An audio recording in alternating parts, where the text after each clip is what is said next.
عزیزان دل، مهربان ها، آنهایی که من شما را احترام میکنم، دوست میدارم، آنهایی که هر یکی شما با تاجیکستان عزیز ما بپروا نیستید.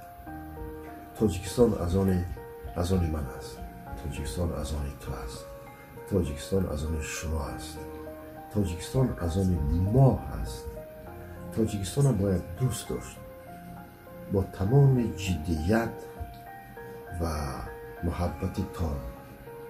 تاجیکستان وطن ما است. من میخوام که تاجیکستان ما بسیار زیبا آباد باشد، مردمش راضی باشد. این وطن بهشت روی عالم است. آنهایی که این گپی من نمیگن، این کار میکنن، یک بار گردن آخر 4 دولت دنیا را بینن، بزرگترین دولت دنیا را بینن، بعد خودشون خلاصه میبرن که تاجیکستان چی است و کی است.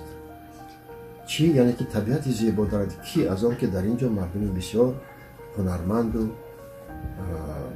بزرگ و پرجسارت و پرمهر زندگی میکنند. تاجیکستان را ما و شما تاجیکستان کرده ایم. نسبت یکدیگر بی‌پروا نباشید، یکدیگر را دوست دارید، احترام کنید، چون من شما را دوست میدارم. محبت من، صمیمیت من، کاری من، فعالیت من به شما بخشیده شده است. من کوشش کردم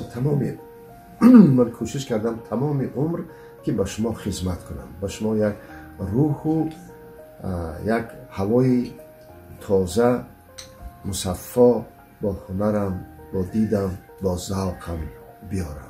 گمان میکنم که تا اندازه من موفق شدم. خدا نگهبانتان. سلامت باشید.